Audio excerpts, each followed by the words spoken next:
фарорасии соли нави мелодиро кӯдакон бештар интизорӣ мекашанд. барои онҳо саҳнаҳои ҷолибу афсонавӣ ва дигар рамзҳои солинавӣ хеле аҷибу шавқовар аст. чунин як чорабинӣ дар мактаб-интернати низомаш махсуси шаҳри ҳисор бо ибтикори мақомоти иҷроии ҳокимияти давлатӣ баргузор гашт. барои кӯдакон дастурхони идона ороста барномаи консертӣ манзур гардид.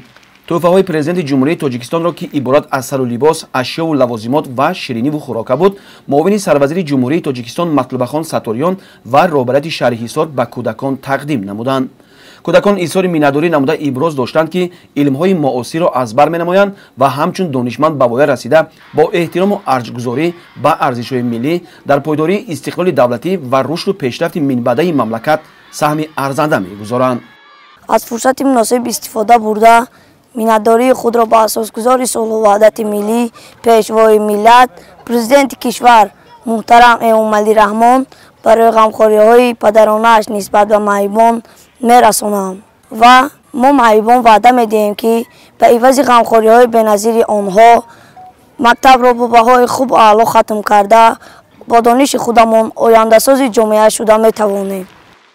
муовини сарвазири ҷумҳурияи тоҷикистон матлубахон саториён ва роҳбарияти шаҳри ҳисор зимни суханронӣ қайд намуданд ки ҳеҷ як ниёзманд аз лутфу меҳрубонии падаронаи президенти мамлакат бенасиб намонда онҳо ҳамеша таҳти ҳимояи давлат ва ҳукумати ҷумҳурӣ қарор доранд.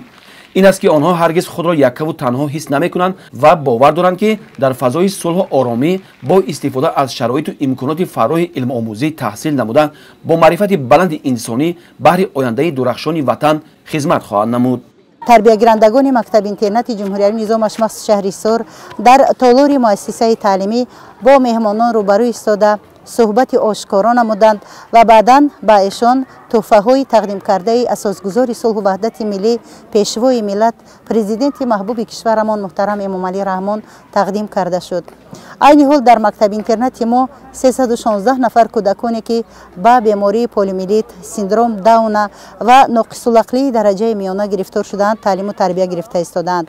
шароити зисту зиндагии тарбиягирандагони мо хеле хуб аст ва имрӯз бо ташаббуси соҳибкорони ватанӣ ва бо дастгирии яке аз соҳибкорони маҳаллӣ, раиси маҳаллаи Гулрез Умедҷон Аловиддинов дар саҳни мактаби интернати мо корҳои таъмиру тармим идома ёфта истоданд ва ба гуфтан ҷоиз аст ки ба куллӣ таъмири капиталӣ шуда истодааст ва шароити зиндагии хонандагон дар хонаҳои хоб, дар хонаҳои истироҳат ва дар синфхонаҳо ба пуррагӣ таъмин аст.